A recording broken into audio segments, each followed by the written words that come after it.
बड़ी मैडम ने मुझे कमरे की सफाई करने को कहा और खुद अपने मायके चली गई। बड़े साहब भी अपने काम पर चले गए थे, तो मैंने सफाई शुरू कर दी। मुझे पता ही नहीं चला कि बड़े साहब कब कमरे में आ गए। जैसे ही उन्होंने मुझे देखा, उन्होंने दरवाजा अंदर से बंद कर लिया और गलत इरादे से मेरी तरफ बढ़ने लगे। अपनी इज्जत बचाने के लिए मैंने घबराकर अपनी कलाई काट ली। मुझे लगा कि मैं मर जाऊंगी, लेकिन जब होश आया तो मैंने देखा कि घर में सभी लोग रो रहे थे। मैं उठकर बैठी और सामने देखा कोई डेड बॉडी रखी हुई थी। जैसे ही मैं उसके करीब गई, मेरी चीख निकल गई, क्योंकि वो डेड बॉडी मेरा ही था। गीले कपड़ों की टोकरी उठाकर मैं तेजी से छत की ओर बढ़ी। मैंने टोकरी नीचे रखी और इधर उधर ऋतिक को ढूंढने लगी। मैंने उसे पहले ही मैसेज कर दिया था कि मैं छत पर आ रही हूँ, लेकिन फिर भी वो कहीं नजर नहीं आया। मैं कपड़े तार पर डाल रही थी और साथ ही बगल वाली छत पर भी नजर डाल रही थी। तभी मैंने उसे अपनी ओर आते देखा। मुझे गुस्सा भी आया और खुशी भी हुई। वो छत के किनारे पर खड़ा हो गया तो मैं भी अपने कपड़े छोड़कर उसकी तरफ चली गई। कब से तुम्हारा इंतजार कर रही हूँ और तुम अब आ रहे हो, मैंने शिकायत की। ऋतिक मुस्कुराया और बोला, देर से ही सही, लेकिन आया तो हूं ना। वैसे आज छत पर आने का कोई इरादा नहीं था। क्यों, तुम्हारे पापा घर पर हैं? हाँ, और जब भी वो घर पर होते हैं तो उन्हें सारी गलतियां मुझ में ही नजर आती हैं। फिर मेरी क्लास लेने के बाद माँ की बारी आती है। अगर खाना पसंद नहीं आया तो सफाई में कोई ना कोई कमी निकालते हैं। मैं और माँ तो शुक्र मनाते हैं कि वो ज्यादातर घर से बाहर रहते हैं, वरना हमें हर वक्त परेशान ही करते। मैं उसकी बातें सुनकर हंस पड़ी। वैसे कभी आईने में खुद को देखा है? मैंने मजाक किया। वो झट से बोला, हीरो लगता हूँ, तभी तो तुम मुझ पर मरमिटी हो। मैं हंस पड़ी। हाँ, तुम सच में हीरो लगते हो। मैंने उसकी तारीफ की। उसे सुनकर उसने सीटी बजाई और फिर पूछा, इतने सारे कपड़े अकेले छत पर लाई हो? मैंने हाँ में सिर हिला दिया। वो गुस्से से बोला, तुम्हारी चाची सारा दिन आराम करती है, उन्हें बोलती क्यों नहीं कि तुम्हारी मदद करे? अगर मैं ये बात कह दूं तो घर में हंगामा मच जाएगा, मैंने हंसते हुए कहा। लेकिन उन्हें तुम्हारा ध्यान रखना चाहिए। उसकी ये बात सुनकर मेरा दिल तेजी से धड़कने लगा। इस दुनिया में कम से कम एक इंसान तो था जिसे मेरी परवाह थी। तुम्हारी नौकरी का क्या हुआ? वो उदास होकर बोला, एक दुकान पर बात हो गई है, कल से मैं जाऊंगा। मैं खुश हो गई, क्योंकि वो बहुत मेहनती था और अपनी नौकरी के लिए पूरा जोर लगा रहा था।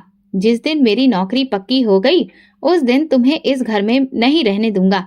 अम्मा को भेजूंगा कि वे तुम्हारा रिश्ता पक्का कर दें। मैं शर्मा गई, क्योंकि मैं भी उसके साथ शादी करने के सपने देखती थी। एक बार नौकरी लग जाए, फिर हम यहाँ से बहुत दूर चले जाएंगे और अपनी अलग एक दुनिया बसाएंगे, जहाँ पर कोई भी हमें रोकने टोकने वाला ना हो। उसकी बातें सुनकर मेरी आंखों में हल्की सी नमी आ गई। सच कह रहे हो ना ऋतिक? मैंने धीरे से पूछा। वो मेरी आंखों में देखकर बोला, बिल्कुल सच, बस तुम दुआ करती रहो। जिस दिन अच्छी नौकरी लग गई, उसी दिन से तुम्हारी दुल्हन बनने के चांस पक्के हो जाएंगे। तुम्हें मुझ पर भरोसा है ना रश्मि? मैंने मुस्कुराते हुए सिर हिला दिया। वो बोला, मैं तुम्हें वो सब कुछ दूंगा जो तुमने अपनी जिंदगी में चाहा है। अपना घर, सुकून भरी जिंदगी, और हमारी दुनिया में कोई चाची नहीं होगी जो तुम्हें ताने दे। उसकी बातें सुनकर मेरी आंखों में उम्मीद की किरणें चमक उठी। मैंने ऋतिक को अपना सहारा मान लिया था। बस अब जल्दी वो दिन आए जब मैं चाची के घर से आजाद हो जाऊं। मैं और ऋतिक अपने भविष्य के सपने बुन ही रहे थे कि अचानक आंगन से चाची की तेज आवाज आई। मैं घबरा गई।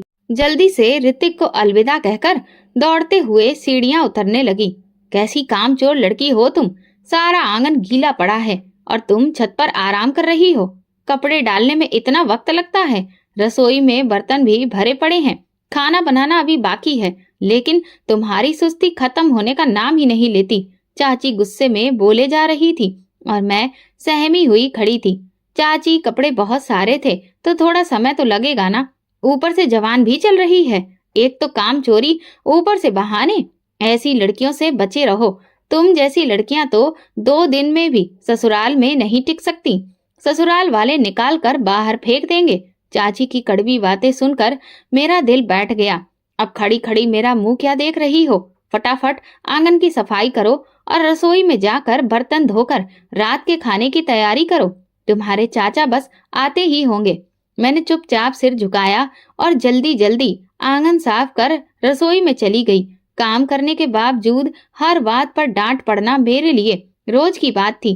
कभी कभी तो मैं सोचती कि कम से कम माता पिता को इतनी जल्दी नहीं जाना चाहिए। माता पिता जैसे भी हो, अपनी औलाद के लिए इतने कठोर नहीं होते, लेकिन जब वे नहीं होते तो बाकी रिश्तेदार जिंदगी को नरक बना देते हैं।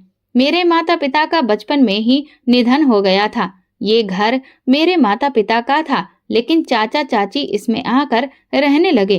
धीरे धीरे उन्होंने इस घर पर कब्जा कर लिया और अब कहते थे ये हमारा घर है। मैं उनसे क्या कहती? मेरे पास कोई नौकरी तो थी नहीं जिससे अपना हक मांग पाती। एक वक्त की रोटी के लिए भी मैं उन्हीं पर निर्भर थी। इसीलिए जब भी वे घर की बात करते मैं चुप रह जाती। जब चाची गुस्से में होती तो अक्सर कहती जहां जाना है चली जाओ, हमारी जान छोड़ो। तब मुझे लगता जैसे मैं बिल्कुल अकेली हूँ। उनकी बातें सुनकर मेरा दिल चाहता कि मैं सच में कहीं चली जाऊं। वैसे भी इस घर में मेरे लिए रखा ही क्या था। मैंने सोच लिया था कि जैसे ही ऋतिक की जिंदगी संभलती है मैं उसके साथ भाग जाऊंगी। मैं जानती थी कि वो अपने किए वादे जरूर निभाएगा। अब मुझे खुद से ज्यादा उस पर भरोसा था। इसी दौरान एक आदमी का रिश्ता मेरे लिए आया जो 2 बच्चों का पिता था और जिसकी पत्नी का देहांत हो चुका था। मुझे लगा कि चाची ये रिश्ता ठुकरा देंगी, लेकिन मेरी हैरानी की कोई सीमा नहीं रही जब उन्होंने ये रिश्ता तुरंत मंजूर कर लिया और मुझसे पूछा तक नहीं। चाची तो मेरी खुशियों की मिठाई भी खा चुकी थी। मैंने हिम्मत करके उनसे कहा मुझे ये रिश्ता मंजूर नहीं है। चाची मेरी बात सुनकर हंसने लगी।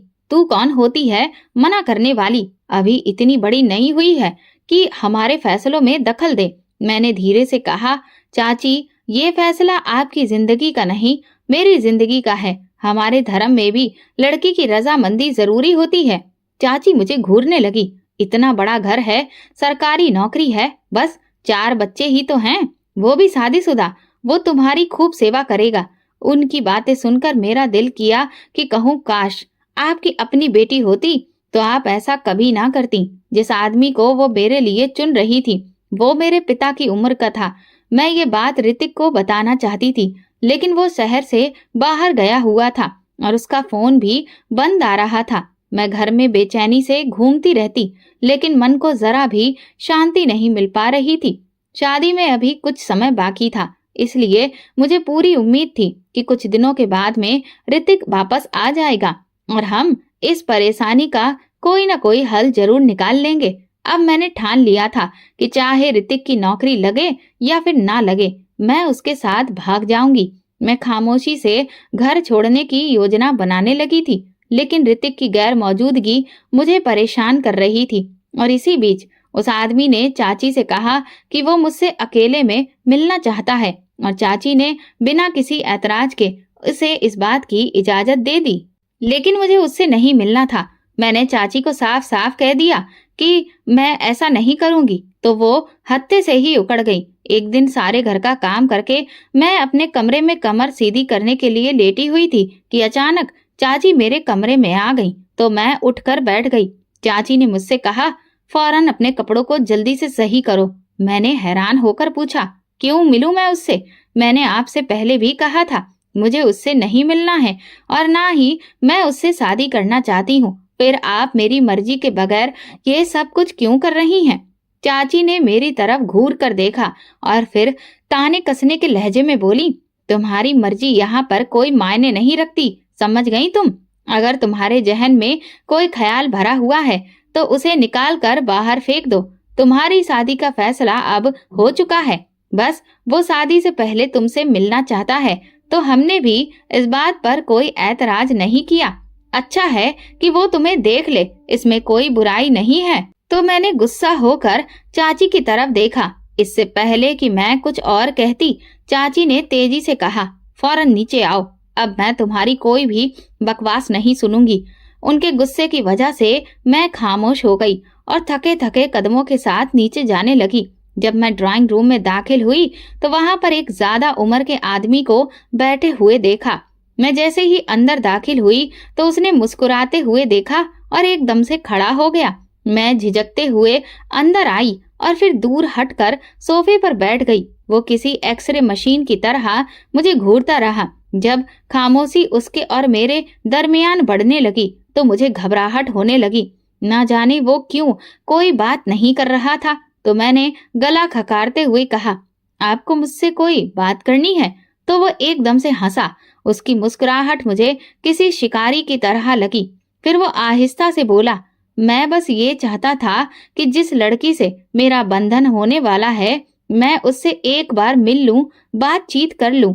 उम्मीद है आपको इस पर कोई ऐतराज नहीं हुआ होगा। मैंने नजर उठाकर नापसंदगी से उसकी तरफ देखा तो वो मुझे इग्नोर करते हुए बोला, मेरा बहुत बड़ा घर है, एक अच्छी नौकरानी है, मेरे 4 बच्चे हैं और वे सब शादीशुदा हैं। शादी मैं बस अपनी तन्हाई दूर करने के लिए कर रहा हूँ और यकीनन आपको बहुत खुश रखूंगा।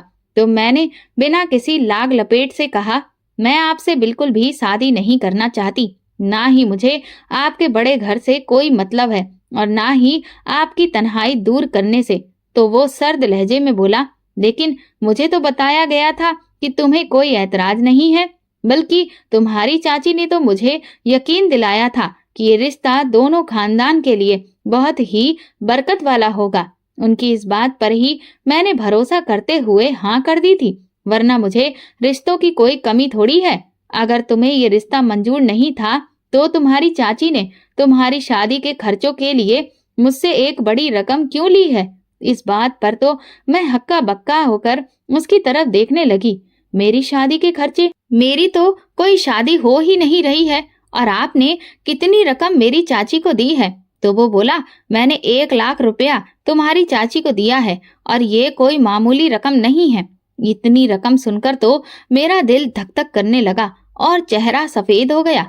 मैं समझ गई कि मेरी चाची ने मेरा सौदा इस शख्स के साथ कर दिया है। तभी वो मेरे इनकार पर भड़क जाती थी। मेरी आंखों में आंसू आ गए और फिर मैंने उससे कहा, आपको लगता है कि पैसे देकर आप मेरा दिल खरीद सकते हैं? मैं कोई चीज नहीं हूँ जिसका आप सौदा करके बैठे हैं। मैं जीती जागती इंसान हूँ। काश मेरे माँ बाप जिंदा होते तो ऐसा कभी भी ना होता। मेरी बात सुनकर वो शख्स एकदम नरम पड़ गया। मैं तुम्हारी बहुत इज्जत करता हूँ, तुम्हें बहुत खुश रखूंगा, ये मेरा तुमसे वादा है। तुम मुझे पहली नजर में ही बहुत अच्छी लगी थी। तुम पैसों की फिक्र मत करो, ये मैंने अपनी खुशी से दिए हैं। मैं इससे भी ज्यादा रकम तुम पर लुटा सकता हूँ। तो मैं उसकी बात सुनकर बिना कुछ कहे गुस्से से बाहर आ गई। मुझे बाहर आता देखकर फौरन चाची मेरे सामने आकर खड़ी हो गई। उनका चेहरा खुशी से टिमटिमा रहा था। क्या बात हुई? तुमसे क्या कह रहा था वो? तुमने कोई बात उसकी मर्जी के खिलाफ तो नहीं की ना? तो मैं एकदम से रोते हुए बोली, चाची, मुझे ये नहीं मालूम था कि आप मेरी इज्जत का सौदा चंद टकों की खातिर कर देंगी। आपने मेरे ही घर पर कब्जा किया। मैं नहीं बोली, लेकिन अब आप मेरी ही जिंदगी का फैसला करने जा रही हैं, और वो भी मेरे बाप की उम्र के आदमी के साथ, और मेरे पैसे भी आपने वसूल कर लिए। तो वो मेरी बात सुनकर गुस्से से बोली, अरे तुम पागल लड़की हो, मर्दों की उम्र कौन देखता है? शुक्र मनाओ कि उसे तुमसे कोई दहेज नहीं चाहिए, वरना आजकल तो लड़कों के तेवर आसमान को छू रहे हैं। भला उनके मुताबिक दहेज कहाँ से बनाएंगे? यहाँ तो खाने के लिए रोटी नहीं है। ये शादी तुम्हारे लिए हर लिहाज से बेहतर है।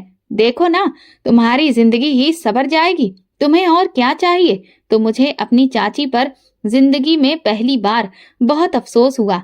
मुझे अंदाजा हो चुका था कि मेरी जिंदगी का सफर कोई आसान नहीं है। बस मैंने ठान ली कि अब मैं बहुत जल्द इस घर को छोड़ दूंगी।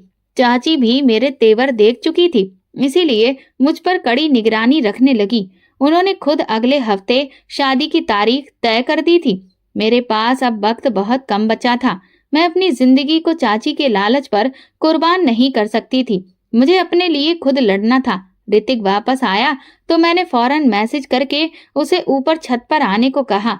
चाची का ये था कि वो रात का खाना खाते ही सो जाती थी। लिहाजा मुझे मौका मिलते ही मैं तुरंत ही छत पर पहुंच गई और ऋतिक को सारी बात मैंने खुलकर बता दी। ये सारी बातें सुनने के बाद वो तो गुस्से से आग बबूला हो गया।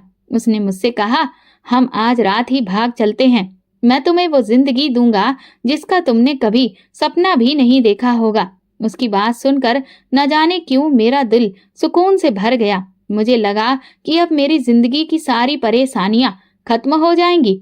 हमने अगली रात ही भागने का फैसला किया। मैंने सोचा कि अपने गहने साथ ले लूं जो माँ ने मेरे लिए बनवाए थे, लेकिन वे गहने चाची ने अपने पास में ही रख लिए थे। मुझे पता था कि वो किस बक्से में रखे हैं और उसकी चाबी कहाँ पर है। मैंने इंतजार किया कि चाची सो जाएं। जैसे ही वो सो गईं, मैंने चुपचाप तकिए से चाबी निकाली, बक्सा खोला, गहने लिए और घर से बाहर निकल आई। मेन रोड पर ऋतिक बाइक पर मेरा इंतजार कर रहा था। वो मुझे अपने दोस्त के घर लेकर गया जहां पर हमने शादी की और फिर इस शहर को छोड़ दिया क्योंकि वहां पर रहना अब हमारे लिए सुरक्षित नहीं था। ऋतिक ने मुझे पहले ही बताया था कि उसने अपनी जमा पूंजी से एक शानदार घर खरीदा है, जिससे मैं बहुत खुश थी। लेकिन जब हम वहां पहुंचे तो मैं हैरान रह गई। वो घर सिर्फ एक कमरे का था, न चारपाई न बिस्तर, कुछ भी नहीं। मैं अवाक रहकर ऋतिक की तरफ देखने लगी। उसने कहा, जल्दी में तो यही इंतजाम हो सका है, बहुत जल्द ही मैं अच्छा घर ले लूंगा, तुम बिल्कुल भी चिंता मत करो। मुझे घर से ज्यादा ऋतिक की मोहब्बत पर भरोसा था, इसीलिए मैं शांत हो गई। हमारी जिंदगी एक छोटे से कमरे से शुरू हुई, लेकिन फिर भी मैं खुश थी। ऋतिक सुबह काम पर जाता और शाम को लौटता। मैं खुश थी कि उसे जल्दी ही नौकरी मिल गई। लेकिन धीरे धीरे मेरे गहने एक एक करके बिकने लगे। ये देखकर मैं परेशान हो गई क्योंकि वे गहने मेरी माँ के दिए हुए थे। मुझे समझ में नहीं आ रहा था कि जब ऋतिक कमाता है तो बार बार किसी न किसी जरूरत के नाम पर गहने क्यों बेचता है। मैं उसे मना भी नहीं कर सकती थी, लेकिन जब सारे गहने खत्म हो गए तब उसकी असलियत सामने आई। कुछ दिनों से ऋतिक घर पर ही था। मैं हैरान थी कि वो काम पर क्यों नहीं जा रहा। जब भी मैं उससे पूछती तो वो कहता कि छुट्टियां ले रखी हैं। ये सुनकर मेरी चिंता और बढ़ गई क्योंकि इस समय पैसों की सबसे ज्यादा जरूरत थी। जब मैंने ज्यादा सवाल किया तो वो गुस्सा करने लगा और बोला, मेरे मामलों में दखल मत दो, अपने काम से काम रखो। मेरे पास करने के लिए ज्यादा कुछ था भी नहीं, छोटा सा कमरा साफ करना और 2 लोगों के लिए खाना बनाना, बस यही मेरा काम रह गया था। एक दिन ऋतिक बाहर गया और जब लौटा तो वो बुरी तरह से नशे में धुत था। उसे इस हाल में देखकर मेरे होश उड़ गए। सुबह जब उसका नशा उतरा तो मैंने उसे डांटा, हमारे पास पैसे नहीं हैं, ऊपर से तुम नशा भी कर रहे हो, किसके साथ उठ बैठ रहे हो। ऋतिक ने सफाई दी, दोस्तों ने मुझे जबरदस्ती पिला दिया था, अब मैं नहीं पीऊंगा। मैं उसकी बातों पर विश्वास कर बैठी, लेकिन फिर जल्दी ही मेरी ये गलतफहमी दूर हो गई क्योंकि ऋतिक रोज नशे में धुत होकर घर आने लगा। नशे के साथ साथ वो जुआ भी खेलने लगा था। मुझे ये भी पता चला कि ऋतिक ने मेरे बेचे हुए गहनों से जो चीजें खरीदी थी, अब उन्हीं चीजों को बाजार में बेचकर जुए में पैसे लगा रहा था। जब मुझे ये एहसास हुआ कि ऋतिक पूरी तरह से नशे का आदी और जुआरी बन चुका है तो मैं अपनी किस्मत पर रोने लगी। मैंने जिस खूबसूरत जिंदगी के सपने देखकर वो घर छोड़ा था, अब वो सब कुछ चकनाचूर हो गए थे। शादी के सिर्फ 3 महीने के अंदर ही मुझे ये महसूस हुआ कि ऋतिक से शादी करना मेरी सबसे बड़ी गलती थी। जिस मानसिक शांति और खुशियों की तलाश में मैं घर से निकली थी, वो अब किसी भयानक सपने से कम नहीं थी। ऋतिक पूरी तरह से गैर जिम्मेदार निकला। अब तो वो कई दिनों तक घर भी नहीं आता था। उसे इस बात की कोई परवाह नहीं थी कि जिस एक कमरे के घर में हम रह रहे हैं उसका हर महीने किराया भी देना पड़ता है। मैं चारों तरफ से परेशानियों में घिर चुकी थी। एक तरफ किराए की चिंता थी, दूसरी तरफ खाने पीने की समस्या और सबसे बड़ी चिंता थी ऋतिक। मुझे समझ में ही नहीं आ रहा था कि अब मैं अपनी जिंदगी को कैसे संभालूं, क्योंकि ये शहर और मोहल्ला मेरे लिए नया था। मैं कभी बाहर निकली ही नहीं थी और ना ही मेरी अभी तक मोहल्ले में किसी से जान पहचान हुई थी। मुझे समझ में नहीं आ रहा था कि बाहर जाकर ऋतिक के बारे में किसी से कैसे पूछूं। एक दिन मैं हिम्मत करके बाहर जाने वाली थी कि तभी ऋतिक घर आ गया। उसे देखकर मेरी जान में जान आई और मैं रोने लगी। वो थके थके कदमों से अंदर आया। उसकी आंखें सुर्ख थीं और कपड़े धूल से भरे हुए थे। उसे देखते ही मैं चीख पड़ी, ऋतिक तुम कहाँ थे? तो उसने अजनबी नजरों से मुझे देखा और कहा, तुम्हें इससे क्या मतलब? वो नशे की हालत में था। उसे इस हाल में देखकर मैं घबरा गई। तुमने अपनी ये क्या हालत बना रखी है ऋतिक? लेकिन उसने मेरी बात अनसुनी कर दी और सीधा होकर लेट गया। मैंने फिर हिम्मत करके पूछा, ऋतिक तुम इतने दिनों से कहाँ पर थे? मैं तुम्हारे लिए बहुत परेशान थी। वो लापरवाही से बोला, इसमें फिक्र करने वाली क्या बात है? मैं कोई मर तो नहीं गया था। उसकी बात सुनकर मेरा दिल बैठ गया। वो बहुत कमजोर लग रहा था। उसे देखकर मेरा दिल दुखी होने लगा। पता नहीं किन लोगों की संगत में था कि अब उसे ना तो अपनी जिंदगी की परवाह थी और ना ही मेरी। मेरी आंखों से आंसू बहने लगे और तभी उसने गुस्से से मेरी तरफ देखा और कहा, हर वक्त रोने मत बैठा करो। इसी वजह से मैं घर पर नहीं आता हूँ। मुझे तुमसे सख्त चिढ़ हो गई है।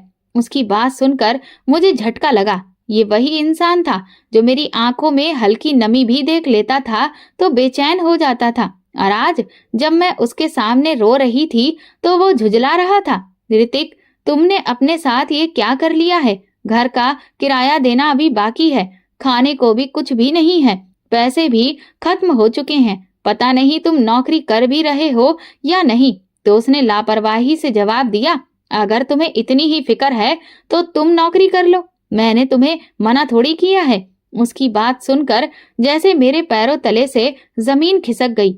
मैं इस ऋतिक को नहीं पहचानती थी। ये वो इंसान नहीं था जिसने मुझे खूबसूरत जिंदगी का सपना दिखाया था।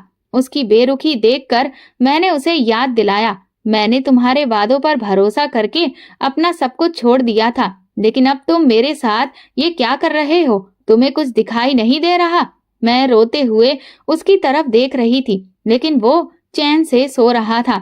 अगली सुबह जब मैं उठी तो ऋतिक पहले ही घर से जा चुका था।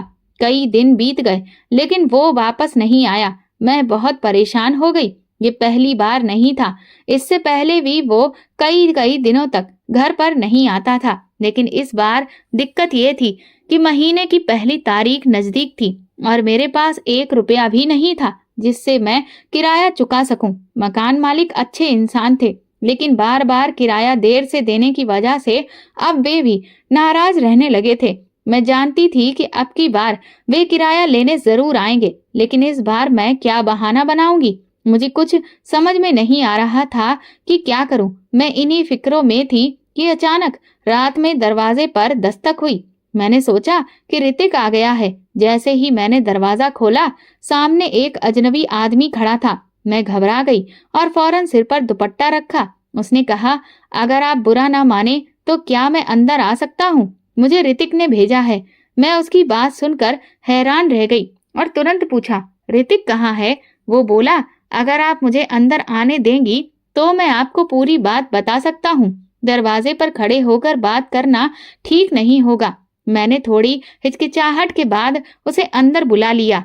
वो बोला, ऋतिक बिल्कुल ठीक है और उसने ही मुझे आपके पास भेजा है। मैं उसकी बात सुनकर और परेशान हो गई। फिर उसने जो कहा उसे सुनकर मेरे पैरों तले से जमीन खिसक गई। ऋतिक के पास पैसे नहीं थे तो उसने मुझे ऑफर दिया कि उसकी बीवी बहुत खूबसूरत है, मैं एक रात उसके साथ गुजार सकता हूँ, इसीलिए मैं यहाँ पर आया हूँ। उसकी बात सुनकर मैं कांपने लगी। मैं गुस्से से थरथरा उठी और चीख कर बोली, तुरंत निकल जाओ यहाँ से। वो गुस्से से बोला, ठीक है मैं चला जाता हूँ, लेकिन पहले मेरे पैसे दो, फिर जाऊंगा। मुझे बहुत गुस्सा आया। मैं चिल्लाई, जिससे जुआ खेला है पैसे भी उसी से ले लो, फौरन निकल जाओ, वरना मैं शोर मचाकर पूरा मोहल्ला इकट्ठा कर लूंगी। फिर तुम कहीं भी मुंह दिखाने के लायक नहीं रहोगे। वो पैर पटकता हुआ चला गया, लेकिन उसके जाने के बाद जैसे मेरी सारी हिम्मत टूट गई। मुझे ऐसा लगा कि जैसे शरीर से जान ही निकल गई हो। मैंने ऋतिक की हर गलती को सहन किया था। उसने मेरे गहने बेचे, वो नशेड़ी और जुआरी बन गया। कई कई दिनों तक मैंने भूखे रहकर गुजारा किया। देर से किराया देने की वजह से मकान मालिक के सामने मैं शर्मिंदा हुई, लेकिन फिर भी मैंने कभी भी ऋतिक से इतनी नफरत महसूस नहीं की थी। पर आज तो मेरा दिल और रूह ऋतिक से नफरत करने पर मजबूर थे। मैं उम्मीद से थी और इस हालत में भी उसे ये शर्म नहीं आई कि मैं उसके बच्चे की मां बनने वाली हूँ और वो मुझे इस हद तक गिराने की कोशिश कर रहा था। अरे लानत है उस पर।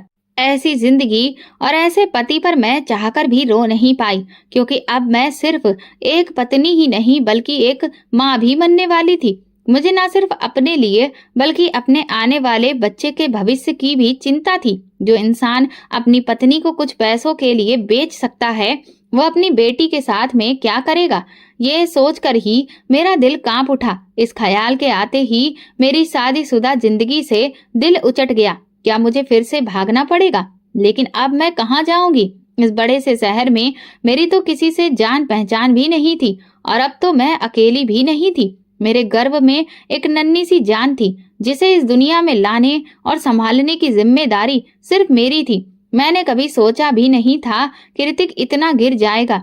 मुश्किल समय से निकलने के लिए उसने मेरी मोहब्बत का सौदा कर डाला। ये सोचकर मेरा दिल बहुत भारी हो गया था। इसी बीच दरवाजे पर फिर से दस्तक हुई तो मेरा दिल बैठ गया। मैं डर गई कि कहीं वही आदमी तो नहीं आया। मेरा दिल जोर जोर से धड़कने लगा। अब दरवाजा दस्तक देने के बजाय पीटा जा रहा था, तो मैंने पहले पूछ लिया, कौन है? मकान मालिक की आवाज सुनकर मेरी जान में जान आई। मैंने जल्दी से दरवाजा खोला तो सामने मकान मालिक की पत्नी खड़ी थी। वो अंदर आई और इधर उधर देखने लगी, फिर बोली, हमें मोहल्ले में किसी ने बताया कि कोई अजनबी आदमी तुम्हारे घर पर आया था। वो कौन था और तुम्हारे पति कहाँ पर हैं? हमने उन्हें कई दिनों से देखा भी नहीं है। उनकी बात सुनकर मुझे बहुत शर्मिंदगी महसूस हुई, जैसे कि किसी ने बीच चौराहे पर मेरी इज्जत तार तार कर दी हो। अब तक मैं हिम्मत से सब कुछ सहन कर रही थी, लेकिन उनकी बात सुनकर मेरी आंखों से आंसू बहने लगे। मुझे रोता देख मकान मालिक की पत्नी चिंतित हो गई और पूछने लगी, क्या हुआ? तुम क्यों रो रही हो? तुम्हारे पति कहाँ पर हैं? मैंने रोते हुए कहा, वो मेरा पति नहीं, एक हैवान है। फिर मैंने उन्हें सब कुछ बता दिया, कैसे मेरे पति ने जुए में हार कर मुझे अपने जुआरी दोस्त के हवाले करने की कोशिश की थी। ये सुनकर उनके होश उड़ गए। मैंने कहा, मैं मर सकती हूँ लेकिन अपनी इज्जत का सौदा नहीं कर सकती। वह आदमी घर जरूर आया था, लेकिन मैं समझी थी कि शायद मेरे पति ने उसके हाथ कोई संदेश भेजा होगा। मुझे नहीं पता था कि वो गंदी नीयत से मेरी दहलीज लांग रहा है। जब उसने अपने इरादे बताए तो मैंने उसे तुरंत घर से बाहर निकाल दिया और धमकी दी कि अगर वो आगे बढ़ा तो मैं शोर मचा दूंगी। डर के मारे फिर वो वहां से भाग गया। मेरी बात सुनकर मकान मालिक की पत्नी ने हमदर्दी से मेरा हाथ पकड़ा और पूछा, तुम कौन हो? कहाँ से आई हो? तुम्हारे माता पिता कहाँ पर हैं? मुझे बताओ, मैं उनसे संपर्क करूंगी, वो तुम्हें ले जाएंगे। पिता का नाम सुनते ही मुझे ऐसा लगा जैसे मेरी सांसें रुक जाएंगी। मैं सिर पकड़कर जमीन पर बैठ गई। मकान मालिक की पत्नी मेरे पास आई, मेरा हाथ थाम कर बोली, देखो बेटी, घबराओ मत, मैं तुम्हारे साथ हूँ। अपने माता पिता का नंबर मुझे दो, मैं उनसे बात करूंगी। मैंने आंसू भरी आंखों से उन्हें देखा और कहा, मेरे पिता इस दुनिया में नहीं हैं। उनके अलावा मेरा कोई भी नहीं है जो मेरी मदद कर सके। ये सुनकर उन्होंने प्यार से मेरा सिर सहलाया और कहा, बेटा, जिनका कोई नहीं होता उनका ऊपर वाला होता है। तुम चिंता मत करो, मेरे साथ चलो। तुम्हारा इस घर में रहना अब सुरक्षित नहीं है। कौन जानता है तुम्हारा पति फिर किसी और को भेज दे। उनकी बात सुनकर मैं कांप उठी। सच में मैंने तो ये सोचा ही नहीं था। मैंने बेबसी से उनकी तरफ देखा और कहा, लेकिन मैं कहाँ जाऊंगी? इस शहर में मेरा कोई नहीं है। उन्होंने मुझे दिलासा देते हुए कहा, कोई ना कोई रास्ता निकलेगा, तुम बस मेरे साथ चलो, मैं तुम्हारे लिए कुछ सोचती हूँ। मेरे पास कोई सामान नहीं था, मैं उनके साथ चल पड़ी। अब मैं तय कर चुकी थी कि मैं ऋतिक जैसे आदमी के साथ और नहीं रह सकती। जो इंसान अपनी पत्नी की इज्जत की परवाह नहीं करता, वो अपनी बेटी की क्या परवाह करेगा। मकान मालिक के घर रहते हुए कुछ महीने बीत गए और फिर मुझे एक स्वस्थ और प्यारी बेटी हुई। इस दौरान ऋतिक ने एक बार भी आकर ना तो मेरी खबर ली और ना ही अपनी बेटी की। मुझे उसका कोई अता पता नहीं था, जैसे कि वो इस भीड़ भाड़ वाले शहर में खुद ही गुम हो गया हो। और जो लोग जानबूझकर खो जाते हैं, उन्हें भला कोई कैसे ढूंढ सकता है। अगर वो मुझे मिल भी जाता तो भी ऐसे पति के साथ रहना किसी खतरे से कम नहीं था। मैं अब उन लोगों पर बोझ नहीं बनना चाहती थी, इसलिए मैंने मकान मालकिन, जिन्हें मैं आंटी कहती थी, उनसे कहा कि वो मुझे कहीं पर काम दिलवा दें ताकि मैं अपना और अपनी बेटी का खर्च खुद ही उठा सकूं। उन्होंने बड़ी ही मोहब्बत से मेरी तरफ देखा और कहा, काश तुम पढ़ी लिखी होती तो मैं तुम्हें किसी घर में नौकरानी का काम करने के लिए ना भेजती। लेकिन रश्मि, एक बात हमेशा याद रखना, चाहे हालात कितने भी मुश्किल क्यों ना हो, अपनी बेटी को जरूर पढ़ाना ताकि वो आगे चलकर किसी भी परेशानी का हिम्मत से सामना कर सके। उनकी ये बात मैंने हमेशा के लिए अपने दिल में बसा ली। अगले ही दिन वे मुझे एक बहुत बड़े घर में काम दिलवाने के लिए ले गईं। ये एक शानदार कोठी थी। घर की बड़ी मालकिन मुझे अच्छी लगी, लेकिन मालकिन का व्यवहार बड़ा ही अजीब था। उनकी नजरें हमेशा मुझ पर टिकी रहती थी, जैसे कि कुछ कहना चाहते हो, लेकिन क्या, ये मेरी समझ से बाहर था। बड़ी मालकिन का सामाजिक दायरा बहुत बड़ा था, लेकिन बड़े साहब के बारे में कुछ अजीब सा एहसास होता था, क्योंकि वे दिन भर घर में बेवजह घूमते रहते थे। उनका रवैया बड़ा ही रहस्यमय था। जब बड़ी मालकिन घर पर होती तो वे सामान्य व्यवहार करते, लेकिन उनकी गैर मौजूदगी में उनका बर्ताव बिल्कुल बदल जाता। वे मेरे आसपास ही मंडराते रहते, बहाने से कुछ न कुछ खाने पीने के लिए मुझसे मंगाते रहते और जरूरत से ज्यादा दोस्ताना बनने की कोशिश करते। मैं पूरी कोशिश करती थी कि जब वे घर पर अकेले हों तो मैं उनसे दूरी बनाकर ही रखूं। एक दिन बड़ी मालकिन अपने मायके गई हुई थी, तो बड़े साहब ने घर के सारे नौकरों को छुट्टी दे दी। मैं भी अपने क्वार्टर में जाने ही वाली थी कि उन्होंने अचानक मुझे रोक लिया और कहा, मेरे लिए एक गिलास पानी ले आओ। उनकी बात सुनकर मुझे अजीब लगा, लेकिन मैं यहाँ पर नौकरी कर रही थी और इसीलिए उनकी बात मैं टाल नहीं सकती थी। मैं किचन में गई और पानी का गिलास लेकर जैसे ही बाहर आई तो उन्होंने मुझे आवाज दी, मैं अपने कमरे में हूँ, पानी यहीं पर ले आओ। ये सुनकर मैं घबरा गई, क्योंकि बड़ी मालकिन की गैर मौजूदगी में मैं उनके कमरे में जाने से बचती थी। मैं अब दुविधा में थी कि मैं क्या करूं। तभी उन्होंने दोबारा पुकारा। मैंने हिम्मत करके अपनी कमीज के अंदर एक छोटा सा चाकू छिपा लिया और कमरे की तरफ बढ़ गई। जैसे ही मैंने उन्हें पानी का गिलास दिया, उन्होंने जानबूझकर मेरे हाथ को छूने की कोशिश की। मैं तुरंत पीछे हट गई। क्या हुआ? डर गई? उनकी मुस्कान में छल कपट था, लेकिन मैंने चुप रहना ही बेहतर समझा और जल्दी से वहां से निकल गई। क्योंकि यहाँ मुझे अच्छी तनख्वाह मिल रही थी, इसीलिए मैं ये सब सहकर भी काम करती रही। कई बार मन किया कि बड़ी मालकिन को उनके पति के बर्ताव के बारे में बता दूं, लेकिन डर के मारे मैं चुप रही कि कहीं वे मुझे नौकरी से ही ना निकाल दें। ऐसे ही दिन बीतते रहे और बड़े साहब हर दिन अपनी हदें पार करने की कोशिश करने लगे। उनकी नजरें मुझ पर इस तरह गड़ी रहती जैसे कि वे मुझे कच्चा चबा जाएंगे। एक दिन बड़ी मालकिन की बेटी की डिलीवरी थी, तो वे बोली, मैं एक हफ्ते के लिए बाहर जा रही हूँ, तुम अपने काम में कोई भी लापरवाही नहीं करना। जैसे मेरा घर मेरी मौजूदगी में चमकता रहता है, वैसे ही मेरी गैर मौजूदगी में भी साफ सुथरा रहना चाहिए। मुझे तुम्हारी तरफ से कोई शिकायत नहीं मिलनी चाहिए। मैंने उन्हें भरोसा दिलाया कि आप बिल्कुल निश्चिंत होकर जाइए, लेकिन अंदर ही अंदर मैं बहुत डर गई थी, क्योंकि अब कई दिनों तक घर में सिर्फ मैं और बड़े साहब ही रहने वाले थे। बड़ी मालकिन के जाने के बाद मैं रोजमर्रा के कामों में व्यस्त थी। मुझे एहसास भी नहीं हुआ कि बड़े साहब कब चुपचाप मेरे पीछे आकर खड़े हो गए। अचानक जब उन्होंने मुझे पुकारा तो मैं डर कर उछल पड़ी। तुम मुझसे इतना डरती क्यों हो? वे प्यार भरी नजरों से मुझे घूरते हुए बोले। मेरा दिल चाहा कि मैं उनकी आंखें ही नोच लूं। तुम मुझे बहुत अच्छी लगती हो। उनकी अजीब बातें सुनकर मैं घबरा गई। मैं कमरे से बाहर निकलना चाहती थी, लेकिन उन्होंने तुरंत ही दरवाजा बंद कर दिया। मेरी सांसें तेज हो गईं। मैं 2 कदम पीछे हटी और कहा, बड़े साहब, आपने दरवाजा क्यों बंद किया? वो मुस्कुराते हुए बोले, तुम डर क्यों रही हो? मैंने तुम्हें कुछ कहा तो नहीं है।